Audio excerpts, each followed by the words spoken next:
আজকে আমি আপনাদের সাথে শেয়ার করতে যাচ্ছি খুবই মজাদার ক্রিমি পুডিং, যা আমি বানিয়েছি ঘরে থাকা ২টি বান বা বানরুটি দিয়ে।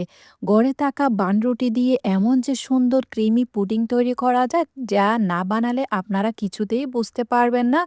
আসসালামু আলাইকুম everyone, welcome to Mehnus moms kitchen. Eid special রেসিপিতে আজকে আপনাদেরকে তৈরি করে দেখিয়ে দিব ব্রেড পুডিং বা বান পুডিং, আপনারা যে যাই বলুন।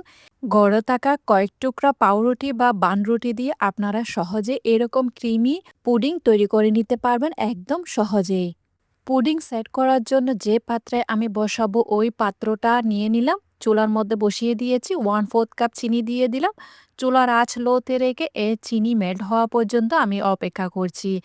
ক্যারামেল তৈরি করার সময় কোনো প্রকার তাড়াহুড়া করা যাবে না। চুলার আঁচ লোতে রেখে ধৈর্য সহকারে এই ক্যারামেলটি তৈরি করে নিতে হবে।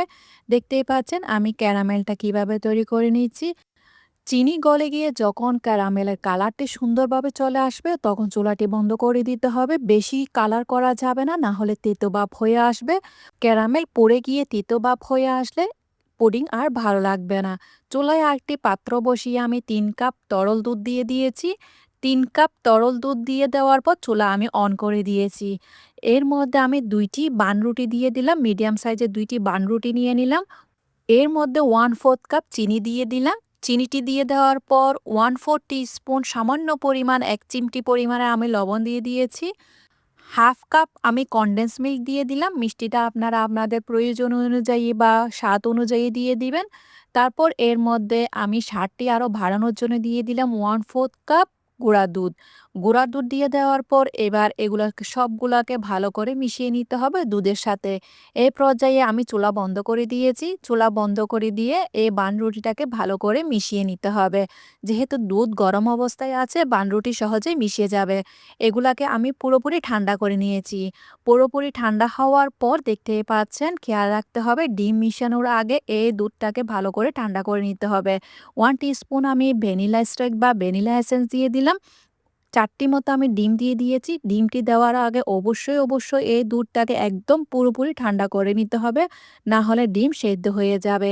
এবার একটি ব্লেন্ডার জারে নিয়ে নিয়েছি। ব্লেন্ডার জারে দিয়ে একদম স্মুথভাবে ব্লেন্ড করে নিলাম। যে পাত্রে ক্যারামেল সেট করেছিলাম, ক্যারামেলটি একদম ঠান্ডা হয়ে সেট হয়ে গিয়েছে। তারপর এর মধ্যে ব্লেন্ড করে রাখা আমি ডিমের মিশ্রণটা বা পুডিংয়ের মিশ্রণটা দিয়ে দিলাম। পুডিংয়ের মিশ্রণটা দিয়ে দেওয়ার পর এটাকে আমি ফয়েল পেপার দিয়ে ভালো করে কভার করে দিয়েছি। আমার যেহেতু এই পাত্রের ঢাকনা বা কভার নেই, তাই আমি ফয়েল পেপার দিয়ে কভার করে দিয়েছি। এবার চুলায় একটি পাত্র বসিয়ে বা পাতিল বসিয়ে আমি পানি গরম করতে বসিয়ে দিলাম। পানির উপর একটি স্ট্যান্ড দিয়ে দিয়েছি।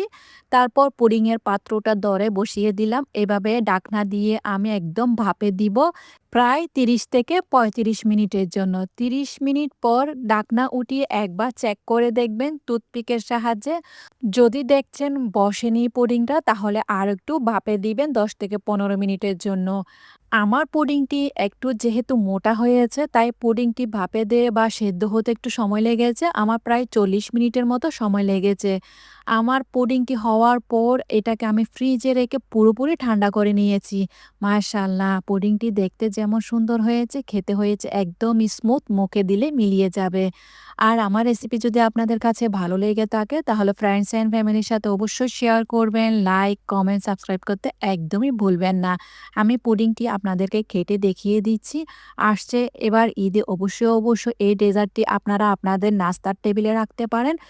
দেখলেন তো কত সহজে ৪টি ডিম দিয়ে আমি কত সুন্দর স্মুথ একটি পুডিং বানিয়ে আপনাদেরকে দেখিয়ে দিলাম। অবশ্যই ট্রাই করবেন আর আমাকে কমেন্টে জানাবেন। আশা করছি হতাশ হবেন না। আজকে তাহলে এ পর্যন্ত। দেখা হচ্ছে নতুন আরেকটি রেসিপি নিয়ে। সে পর্যন্ত ভালো থাকবেন, সুস্থ থাকবেন, আমার জন্য দোয়া করবেন।